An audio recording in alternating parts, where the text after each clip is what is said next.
to send a special shout out to Boogie Bentley, Dauber, and the Indie Kid over at the Talkin VAWLS Network on YouTube. I also want to ask y'all to go smash that like button and subscribe to their channel on YouTube. Go Big Orange.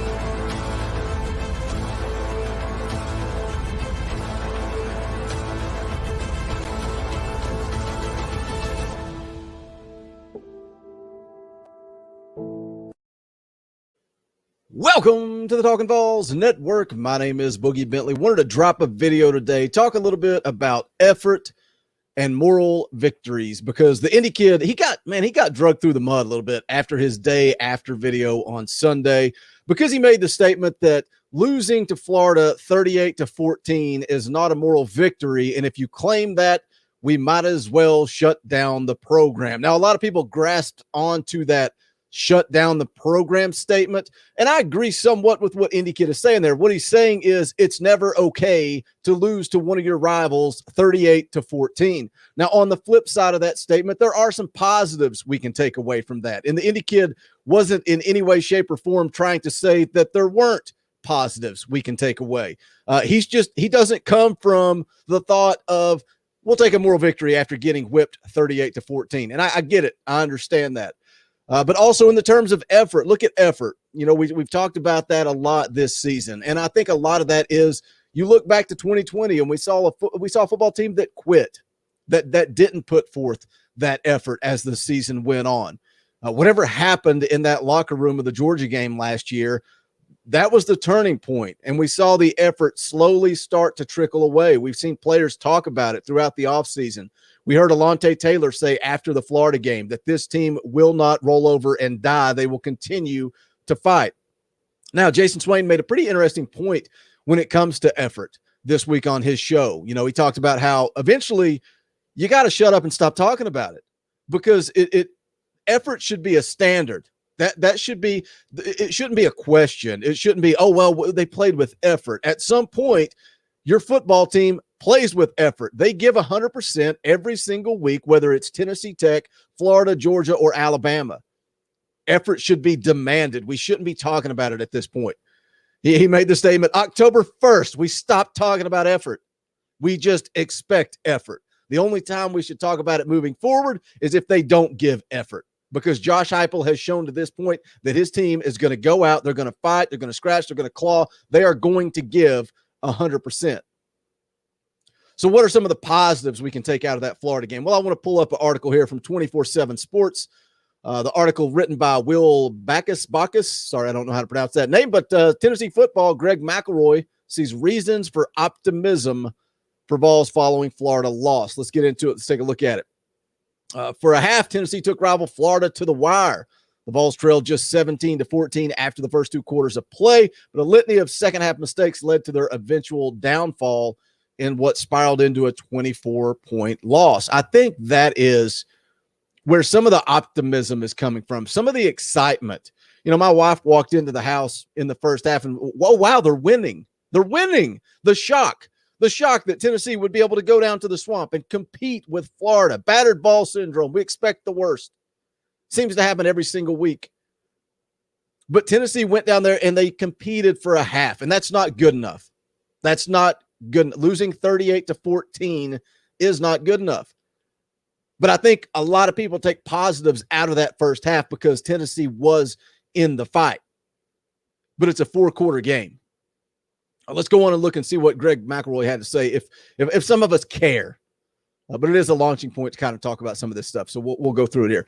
But there were some reasons for optimism despite the final result. According to ESPN analyst Greg McElroy, the VAWLS were just a few key plays away from keeping the game competitive and perhaps pulling off the upset. You know, that's something we talk about regularly in these games that Tennessee's outmatched, they're outmanned, is make it a fight and give yourself a chance in the fourth quarter. Make it a one-quarter game instead of a four-quarter game. Stick around long enough and make it a fight in the fourth quarter. So what did McElroy have to say? He says here, so I think Tennessee fans should be very optimistic with what they saw Saturday.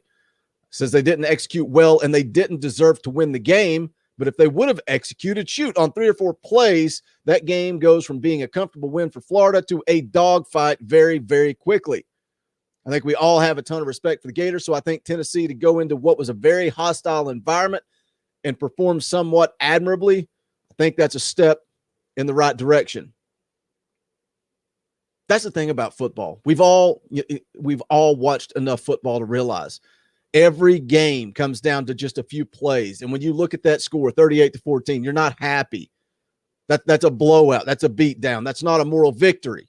But a few plays here, a few plays there can change the outcome of a game. And I'm not going to pretend that Tennessee is going to go on to win that game, but a few plays here and there, again, make it a fight in the fourth quarter where you've got an opportunity to win that football game. McElroy goes on to say here, but like Tennessee fans and like Florida fans learned before that, and so many other teams have learned, there are no moral victories in the SEC. Let's read that again. And let's think about what the Indy kid said and how that kind of got misinterpreted when he made that statement.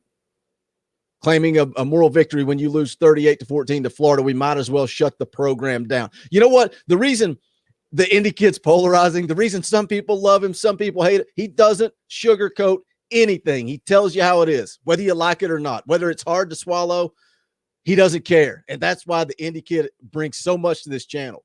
But let's read that again from McElroy. There are no moral victories in the SEC.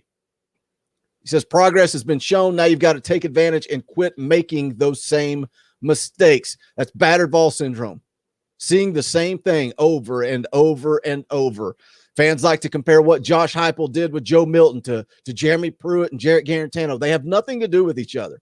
Absolutely nothing to do with each other, except we as fans lived through both. But I think Josh Heupel has shown his willingness to change and adapt. I think Hendon Hooker is going to be close to 100%. I think we're going to see him trot out there against Missouri. That shows you that Josh Heupel is willing to change and adapt and put the best player on the field. Article goes on here. It says one play sticks out like a sore thumb. Tennessee was in the midst of its drive in the third quarter, a long 14-play, near 6-minute march that got the Vols down to a 4th and 5 at Florida's 30-yard line. They'd already converted on 1 4th down, a 7-yard pass to receiver Javonte Payton. Sending a couple receivers deep, sophomore Jimmy Callaway cut a shallow crossing right and burnt his lone defender. What a great play call. Can we just say that? What an absolute perfect play call to get Jimmy Callaway open in space, easy pitch and catch, but he just doesn't convert. And you never want to put anything on one player or one play, but at the same time, again, in the SEC, in college football, one play can change the momentum, and it's a momentum game. It says quarterback Hendon Hooker noticed and placed a perfect pass that went right off Callaway's hands. Had he caught the ball, there was nothing but green grass ahead. McElroy goes on to say this is a team that was a dropped pass away from being down 24-21 early in the third quarter. If they catch that pass, if Callaway catches that crossing route, moving right to left, there's nobody home. I think he probably scores. If he doesn't, he gets close. Florida on their heels just a little bit, and then they're in a position to know. Who knows? Maybe make it interesting. Put the pressure on Florida. Here's some of the things when I talked about earlier, not claiming a moral victory, but you can still take some positives out of this game. It says Tennessee should be encouraged by the fact that it managed 423 yards against an SEC defense. Not only that, a good SEC defense. Hooker, who left the game with an injury, continued to look sharp after taking the starting quarterback spot last week. I like that comment because I touched on that in the video earlier this week. I think Joe Milton, if he was still the starter, I think he would have played against Florida. I think Hendon Hooker took over control. It's Hendon Hooker's team, and he's not going to look back. Says he completed 13 of 23 for 223 yards and 2 touchdowns without turning over the ball. That was a huge key that I liked. We wanted to see that out of Hendon Hooker, protect the football.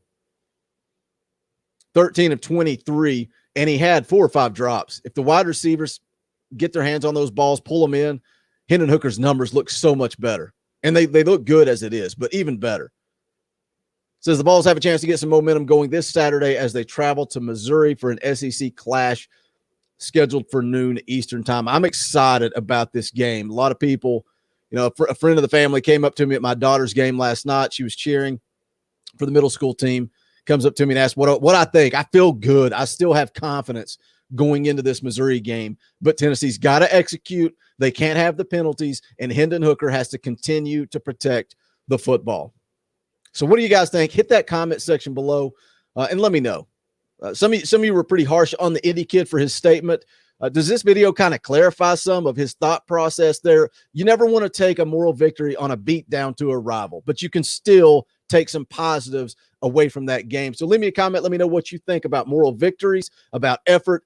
Do you have that confidence going into this Missouri game? Maybe I should, maybe I shouldn't, but I feel good about it. I think Tennessee goes down there, takes care of business, and they carry that momentum into South Carolina next week. Put together a couple of back-to-back wins, pick this fan base up, and let's get some positivity going. But if you have not done so yet, please smash that thumbs up on the way out the door. I would greatly appreciate it. Don't forget to join us tomorrow immediately following the game for Talkin' Vols Live. And also you can check out the official merchandise of the Talkin' Vols Network. Just go to bonfire.com/store/Talkin' Vols. Any and all support, greatly appreciated. If not, that's fine too. Just hit that thumbs up, drop into that comment section, and join us live immediately following the game tomorrow. But that's going to wrap it up for this one. This is the Talkin' Vols Network. My name is Boogie Bentley. Go Big Orange. The songs how like me, poets and